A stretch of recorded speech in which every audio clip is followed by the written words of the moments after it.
Hi, come on in. It's Dana.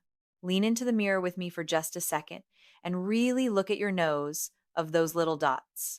The gray ones, the tan ones, the ones that have sat there in that neat, even little pattern for as long as you can remember, maybe since you were a teenager standing at the bathroom sink, certain you had the worst pores on the planet. Somebody online swore to you they were blackheads. They told you to strip them, to squeeze them, to scrub them raw. Maybe your granddaughter sent you the video, sweet. She meant well, and you did exactly what it said, and your nose stung for a week.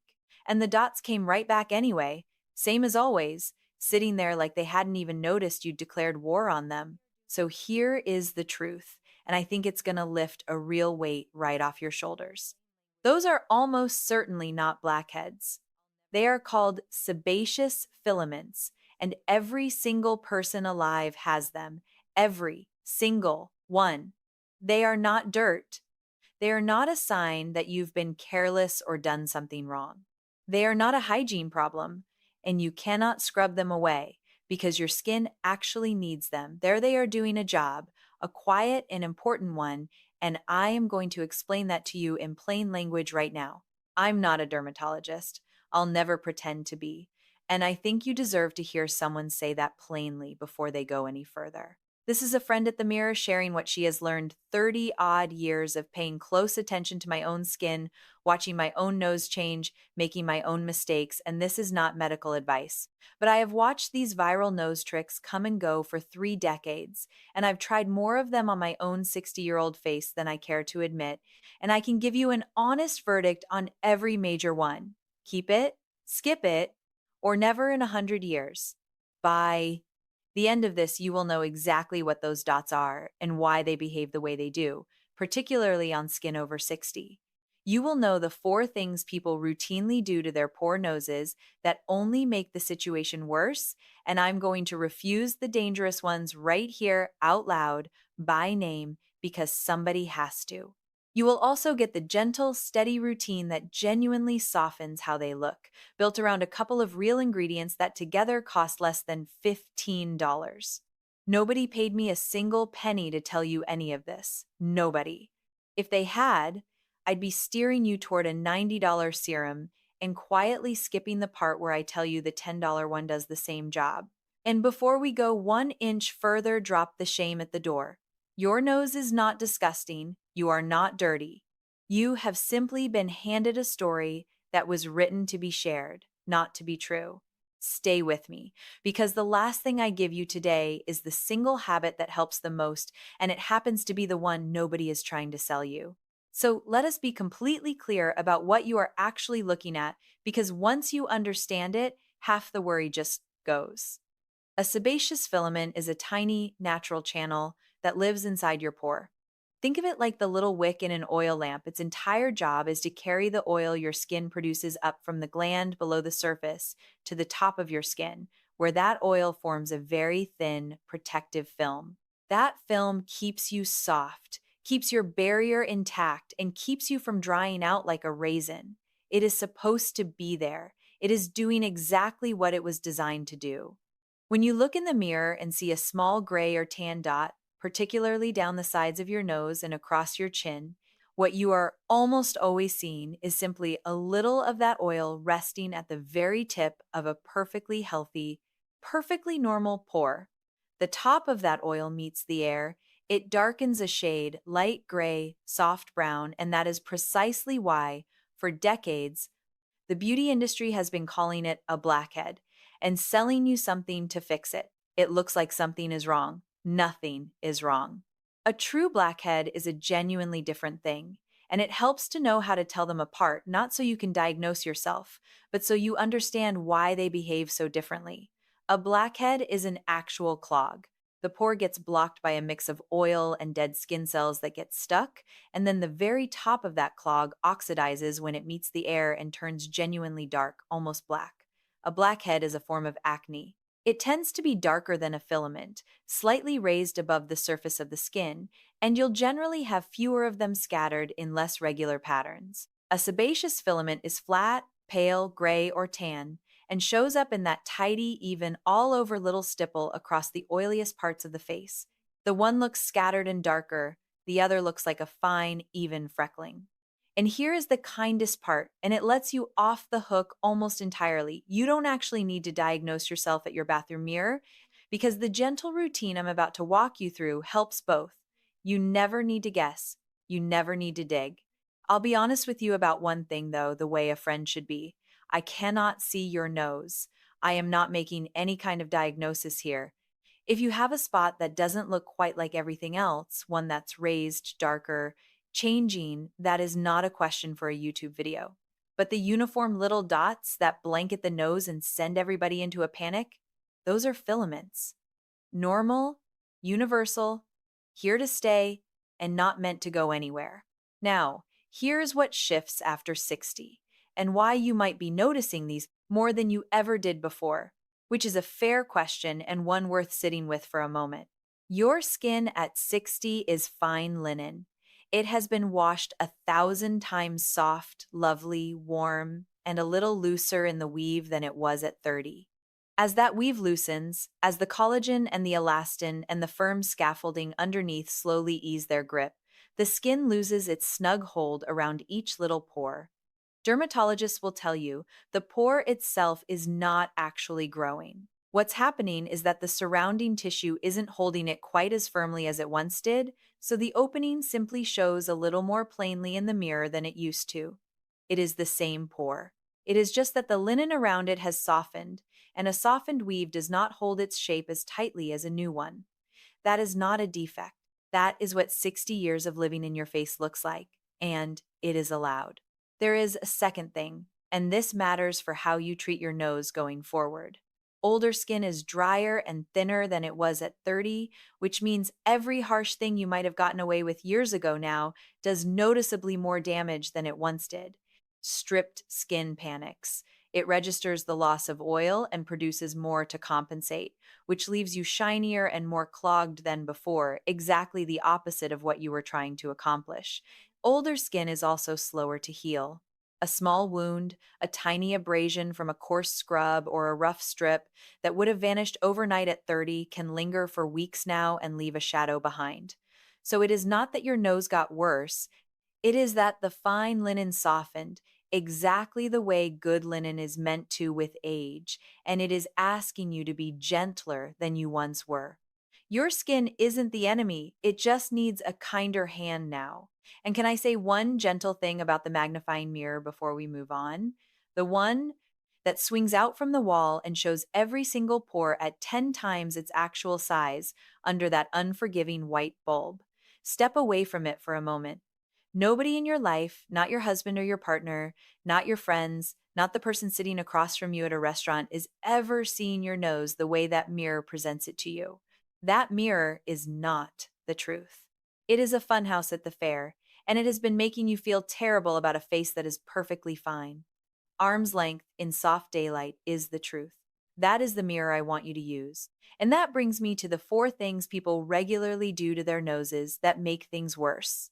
And the first 2, I am refusing right here, plainly on camera, because this is exactly the kind of thing a friend is supposed to say. Number 1 is squeezing, pressing in with both thumbnails until something gives. I know that feeling. I understand the satisfaction of it more than I'd like to admit. There is something deeply convincing about it, as if you are finally doing something real. But listen to what you are actually doing. Every time you squeeze, you are pressing on the wall of that pore and stretching it wider. The research on this is actually quite clear, and dermatologists are consistent about it squeezing inflames the skin. It can cause small scars on thinner, mature skin, and the filament refills within about 30 days regardless. So you trade one afternoon of a slightly smoother nose for a pore that is stretched a little wider for good on skin that has less collagen left to bounce back. That is a trade I would not make, never. Number 2 is the harsh, gritty scrub. The one with the sharp little bits that feels, when you rub it in, like it is really doing something serious. Let me stop you for a second, because this is the one I got completely wrong for years myself. My own nose has had these dots since I was in my 20s, and somewhere in my 40s I convinced myself that if a cleanser stung, it was earning its keep. it wasn't. My nose was just red and irritated and, if anything, oilier than before because I had stripped it bare and it was defending itself the only way it knows how by making more oil. On older, thinner skin, those scratchy scrubs can cause tiny micro tears you cannot even see in the moment. And those are the things that leave dullness and uneven texture behind over time. A gentle touch removes far more than a rough one. Never. Number three is living on pore strips. Now, one pore strip on a special occasion, before a big event, is not going to ruin your skin, and I am not going to sit here and declare them evil. But as a regular habit, twice a week, every week, dermatologists caution that pulling repeatedly at delicate skin can stretch those pores wider over time, which is precisely the opposite of what you are hoping for. And even in the best case, the strip is only clearing the surface. The filament is already refilling by the weekend. Once in a while, fine. A twice weekly ritual, skip it. Number four is the one I will refuse the most loudly, because it is the one doing the most harm. The kitchen, lemon juice, baking soda, straight white vinegar, toothpaste. The videos make them look thrifty and natural and almost clever, and I want you to keep one sentence I'm about to give you because it applies to nearly every viral natural skincare trend you will ever see. Natural is not the same as safe for your face. Lemon is natural. It is also acidic enough to genuinely burn skin, and it carries a compound called psoralen that makes your skin photosensitive, meaning you can dab it on before bed, step outside in the morning for your walk, and end up with a burn or a dark patch where you applied it from nothing more than ordinary daylight. Baking soda sits at the wrong end of the pH scale entirely for skin. Your face maintains a slightly acidic protective layer, and baking soda strips that layer away, leaving it open to irritation, dryness, and even bacterial trouble. Toothpaste is formulated for tooth enamel, not for facial skin. It contains compounds that are genuinely drying and can cause a real chemical burn. Please, none of these belong anywhere near your nose or your face. Not even once, not even for a trial. I am not a doctor, but I do not need a degree to tell you not to put something on your skin that stings, that can burn you in the sun, and that was never designed for the task. Never. While we are here, an honest word on the gadgets, because so many people ask. The little pore vacuum devices, the ones you hold against your nose and watch fill up on a screen. The charcoal peel-off masks that come away in one dramatic black sheet. I have bought them. I have tested them on my own face. And I want to be as honest with you as I know how to be, because you are spending real money on a fixed income and you deserve a straight answer. Mostly theater. They give you an afternoon of matte-looking pores and a satisfying visual, and then the oil, being oil, comes right back usually by morning. The pore vacuum in particular can cause small burst capillaries on thin or sensitive skin if used with too much suction, and those little red marks are not quick to fade on mature skin. If you have one and you enjoy the ritual now and then, use gently, no great harm. But if you are spending real money hoping it will erase those dots for good, keep it in your drawer. It cannot. Skip. So what does actually soften the look of them? Kindly, patiently, over time. I will tell you, and it is almost boring. That is exactly why it works. Step one is a gentle cleanser, morning and night, not a stripping one, not an antibacterial one built for acne-prone teenage skin, not one that leaves your face feeling tight and squeaky after you rinse. A soft, hydrating, non-stripping cleanser used with lukewarm water, never hot, because hot water strips the skin every time, and your barrier is worth more than a momentary feeling of being clean. Wash gently, rinse gently, pat dry with a soft cloth, never rub. That one single change, just that, does more for the long-term look of your pores than most of the harsher things people reach for. Step two is the one real ingredient worth writing down, and I want to say the next part slowly because it is the piece that actually matters. Salicylic acid. On labels, you will often see it called a BHA, which stands for beta hydroxy acid. Here's what makes it special for this particular concern.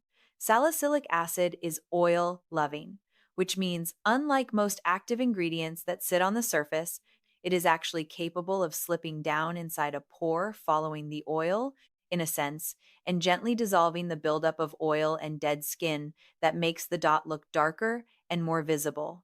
It works from within the pore, rather than grinding at the outside the way a scrub does.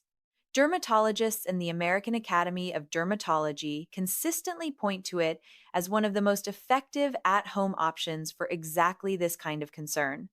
And here is the permission I wish someone had handed me years ago. You do not need a strong one, and you do not need it every day. For skin over 60, I would encourage you to think of it as a 2 or 3 nights a week thing, not a daily one. A simple drugstore cleanser with 1 to 2% salicylic acid or a gentle liquid toner with the same concentration is genuinely all you need.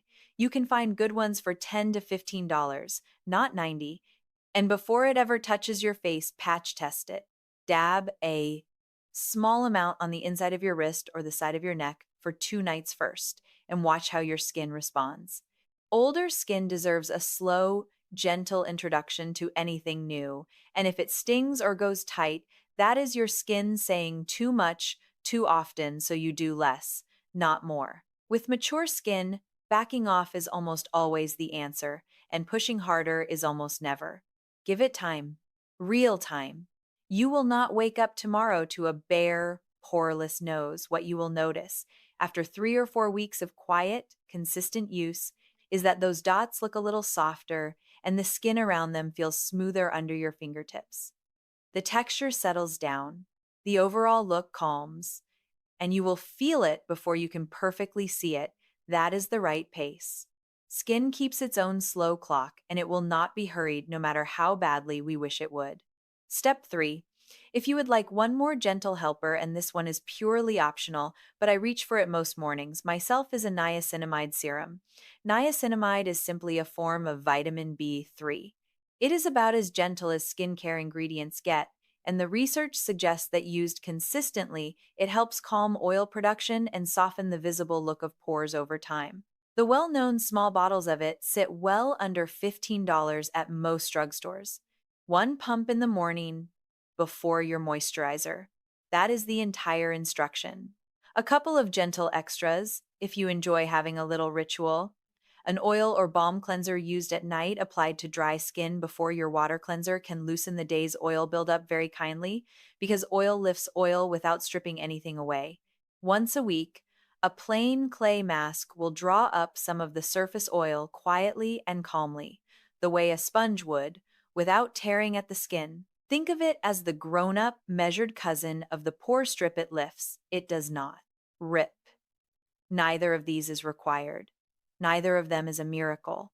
But both are considerably kinder than anything you peel off your face in one violent sheet, and both leave your skin feeling smoother rather than raw. Then moisturizer, yes, even if your skin tends to run oily, because stripped skin simply makes more oil to compensate, and you will end up shinier, not less so. And then, every single morning, sunscreen. I know you have heard this 1,000 times from every direction, but the sun is the very thing that loosened that linen weave in the first place. Sun exposure over decades is the primary reason collagen breaks down, elastin loosens, and the skin stops holding its pores as snugly as it once did. Here is the one viral skincare claim that also happens to be completely, verifiably true. Wearing sunscreen consistently really does preserve the skin's texture and firmness for the long haul. Think of it in bank account terms for a moment. Sun damage is a debt it accrues quietly, invisibly, a little every decade.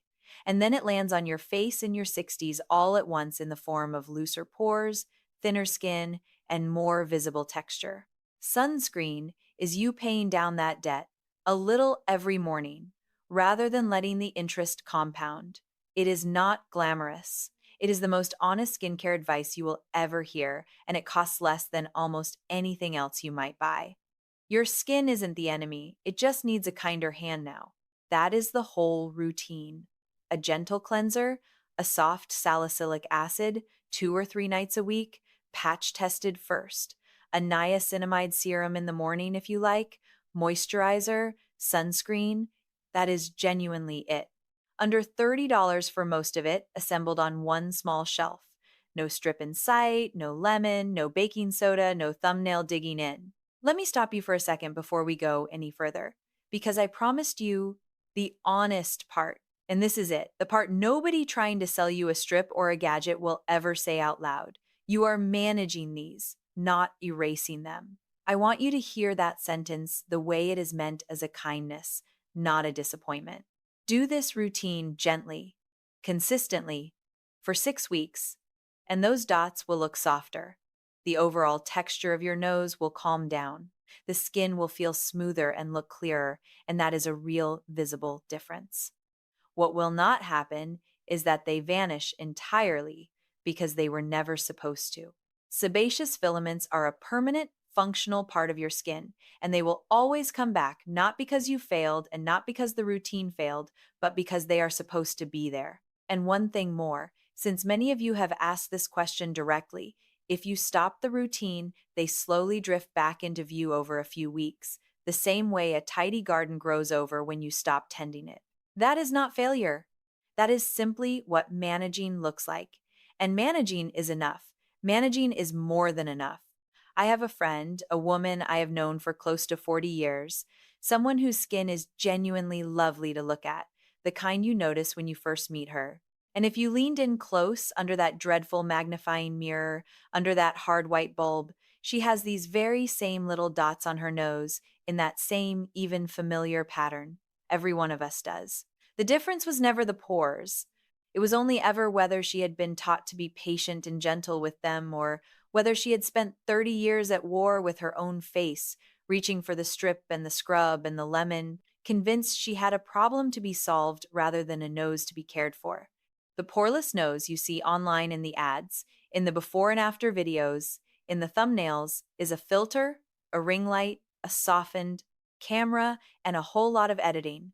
It is not a real face. It is certainly not a real, well-lived, 60-something face, and it never was. You manage them. You do not erase them. A nose with a few visible sebaceous filaments is not a flaw. It is just a nose, attached to a face that has carried you a very long way. Now, I want to take a moment here to talk through a few of the specific myths that come up again and again in the comments and in the search results, because some of them are close enough to the truth to be confusing, and a couple of them are ones I believed myself for longer than I'd like to say. The first one is this: larger pores mean dirty skin. No. Pore size is determined almost entirely by genetics and by age, related changes in the surrounding tissue, not by how thoroughly you wash your face. You can have impeccably clean skin and visibly large pores, and you can have oily skin and small ones. Washing more does not shrink pores. It can improve their appearance slightly by keeping the oil content at the surface lower, but no cleanser in any price range makes a pore physically smaller. Anyone telling you their product will shrink your pores is, at best, speaking loosely about temporary tightening from an ingredient like witch hazel or niacinamide, and at worst, simply not telling you the truth, worth knowing. The second one is, you can open and close your pores with temperature. You've heard this one: steam opens them, cold water closes them. It is a lovely idea, and it is not quite true. Pores do not have muscles. They cannot open and close in the way a door does. What steam or warm water does do is soften the contents of the pore, which makes things easier to dislodge gently, which is why a warm washcloth before cleansing can feel helpful. And cold water can cause a temporary tightening effect in the surrounding skin tissue that makes pores look a tiny bit smaller for a short time. But the pore itself is not a valve. Worth knowing, because if you believe you are opening pores, you are more likely to follow it up with something harsh. The third one, and this is the myth that does the most damage in this particular age group, is the more it tingles, the harder it is working. No, I have to say this plainly because I believed it for years and it cost me. Tingling means irritation. With older, thinner skin, irritation means inflammation. And chronic inflammation over time breaks down collagen, worsens texture, and can cause the skin to become persistently red and reactive in ways that are genuinely difficult to undo. A gentle product working quietly, with no drama and no sting, is almost always doing more good than something that announces itself. If something on your face stings, that is not a sign it is effective. That is a sign to stop. And the fourth myth, one you will find threaded through almost every viral skincare hack aimed at older women. You must do more as you age, not less. More steps, more actives, more tools, more products, more frequency. The beautiful, counterintuitive truth, and this is the one the beauty industry would really rather you not internalize, is that older skin generally does better with less, fewer ingredients used consistently, gentler formulas given time, less scrubbing, less pulling, less stripping. The one thing that consistently shows up when you look honestly at what helps mature skin: a simple, steady, gentle routine repeated patiently, not a 17-step system, not a gadget for each zone of your face, not a new hero ingredient every 3 weeks. Simple, gentle, consistent. Your skin doesn't need more, it needs kinder. There is one more thing I want to say before I give you the recap, and this one matters more than everything else I have said today combined. I am not a doctor. Sebaceous filaments are flat, small, even, and boringly consistent. That sameness is exactly how you recognize them. Same size, same shade, same familiar pattern across the oily zones of your face. So if something on your nose or anywhere on your face is not like the others, if a single spot is growing or changing in color or in shape, or if it itches or bleeds or crusts at the edge and does not heal the way a normal spot would, that is not a filament. That is not a question for a YouTube video, and it is not a question for any amount of salicylic acid. That is the day you see a dermatologist, with no delay, no waiting to see if it settles, no watching it for another month. Please go. That is the one place I will always send you every time without hesitation, because your skin is telling you something and the only right response is to listen. All right, screenshot this next part because here is the entire thing distilled into one breath. The never list: never squeeze, never scrub with anything gritty or coarse, never pore strip as a habit, and never, under any circumstances, reach for lemon juice, baking soda, straight vinegar, or toothpaste on your face, because natural is not the same as safe, and some of those things can genuinely burn you, particularly in sunlight. The do list: wash gently, morning and night, with something soft and non-stripping. Use a gentle 1 to 2% salicylic acid 2 or 3 nights a week, always patch tested on your wrist or neck for a couple of nights first. Add a niacinamide serum in the morning if you enjoy a little extra help. Moisturize. And wear sunscreen every single morning, because the sun is what loosened the weave in the first place, and sunscreen is the most honest thing you can do for your skin at any age. Give it 6 weeks of quiet, patient consistency. You are not erasing these dots. You are softening and managing them, and that is a real, visible, meaningful difference that you will feel under your fingers before you can perfectly photograph it. Great skin after 60 isn't bought, it's cared for. This was never about a $90 jar or a strip that left your nose stinging and red. It was about understanding what you are actually looking at, being honest about what genuinely helps, and treating skin that has carried you beautifully for 60-something years with the soft hand it has earned. Not a war, not a scrubbing campaign, a kinder hand. Your skin isn't the enemy, it just needs a kinder hand now. Before you go, tell me something in the comments. How long have you been at war with the dots on your nose? Years, decades? Did you try the lemon, the toothpaste? The strip that was supposed to change everything and only left you raw? Tell me. I read every single one, and it is genuinely how I decide what to sit down and talk about next. Your question might be the video that helps someone else who has been standing at that same mirror, afraid to ask. Be good to your skin this week a little, every day. I'm Dana, and I'll see you at the mirror.